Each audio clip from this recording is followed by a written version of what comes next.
In late 2010, Ireland was on the brink of financial collapse. Its banks were imploding, it was shut out of international markets and forced into a €67 billion aid programme.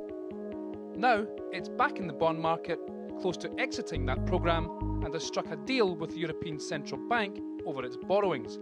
So how did Ireland turn so quickly from disaster zone to success story?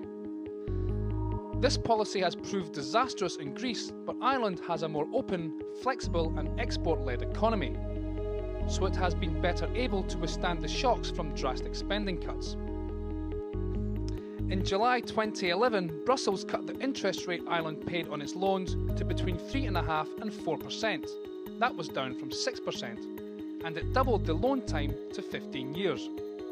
In September that year, Europe said it would cut the interest rates on its €22.5 billion loan coming from the EFSF Rescue Fund. In the summer of 2011, Ireland sold a 35% stake in Bank of Ireland. This came at a time when it seemed it would join every other bank in state hands, so a welcome signal to the market.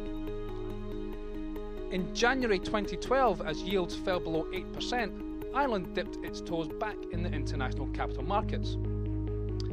Its debt swap would lead Ireland to become the first bailout country to issue long-term debt 6 months later, and in January 2013, a full-on, proper bond tap that drew huge demand from investors.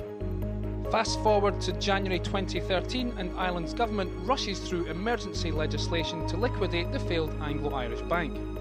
This was a necessary step so Dublin no longer had to make €3.1 billion of annual payments to the ECB. And it drew to an end 18 months of fractious negotiations with Frankfurt.